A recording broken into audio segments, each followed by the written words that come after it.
चिल्लाने को न मां सुनती है न ही परमात्मा सुनते हैं, लेकिन रोना तो दोनों से सहन नहीं होता। बच्चे के रोने को, भक्त के रोने को न मां ही सहन कर सकती है और न ही भगवान सहन कर सकते हैं। एक में भाव की शून्यता है, दूसरे में भाव की प्रधानता है, प्रमुखता है। अतएव नाम जपो तो भाव सहित जपो। हृदय का पूर्ण प्रेम उड़ेल के तो नाम जपो। भाव शून्य साधना वृथा तो नहीं है, लेकिन उसमें सिर्फ नियम की प्रधानता है। कब ये नियम फलदायी होगा परमेश्वर ही जानता है। तत्काल तो नहीं, जल्दी तो नहीं होता। जैसे भाव प्रदान उपासना में बहुत कुछ बहुत जल्दी तत्काल हो जाता है। दो साधक, दो तपस्वी, दो त्यागी। एक साधक इमली के पेड़ के नीचे बैठ के उपासना कर रहा है, दूसरा भक्त पीपल के पेड़ के नीचे बैठ के तो साधना कर रहा है। अनेक वर्ष व्यतीत हो गए हैं।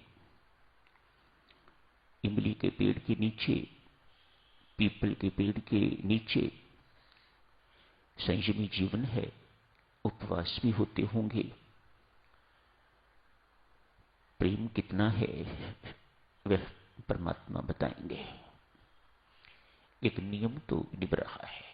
अनेक वर्षों से जप हो रहा है, ध्यान में बैठ रहे हैं, बहुत कुछ हो रहा है जैसे हम सब करते हैं।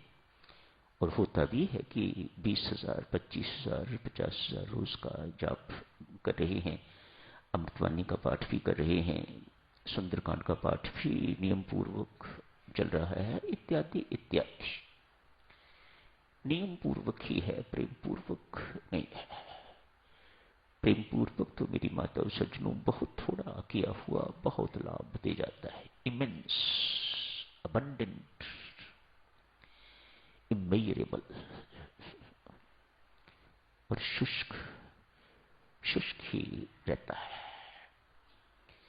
अनेक वर्षों की साधना के बाद आज उस मार्ग से देवऋषि नारद निकल रहे हैं।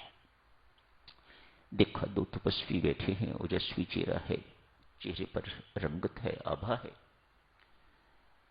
सोचा कोई मेरे जैसे पूर्ण भक्त होंगे, ना भी हूं, नाम तो जप रहे हैं। तो देवऋषि नारद के प्यारे हो गए, जाके उनके पास रुके, प्रणाम हुआ, पूछा देवऋषि क्या बैकुंठ जा रहे हो? हाँ। भगवान के दर्शन करने के लिए? हाँ। एक ने कहा मेरी तरफ से पूछना भगवान से, क्या मुझे भी कभी तेरे दर्शन होंगे? जरूर पूछूंगा। देवऋषि इन कामों में हर एक की सहायता करते हैं। जो भी कोई उनसे सहायता लेना चाहे पूर्णतः उस साधक की, उस भक्त की सहायता करते हैं। दूसरे ने भी यही प्रश्न किया। एक इमली के पेड़ के नीचे बैठा हुआ है, दूसरा पीपल के पेड़ के नीचे बैठा हुआ है, जरूर पूछ के आऊंगा। देवऋषि का हृदय से धन्यवाद किया। हमारा काम, हमारा नाम परमात्मा के पास पहुंचेगा। ये कोई छोटी बातें नहीं है देवियों, सज्जनों, मत सोचिएगा कि ये कोई छोटी बातें हैं। परमेश्वर को हमारी याद आने या परमेश्वर के साथ हमारी चर्चा कोई संत, कोई महात्मा, कोई भक्त, कोई गुरु महाराज करे तो ये बड़े गर्व की बात है। ये कोई छोटी बात नहीं है, ये अपने आप में ही बहुत बड़ी उपलब्धि है। दोनों के दोनों बहुत प्रसन्न है। देवऋषि ने जाके परमात्मा देव को प्रणाम किया, मत्था टेका, बातचीत हुई। कहा देवऋषि किधर से आ रहे हो और किधर जाना है? शायद भगवान देवऋषि को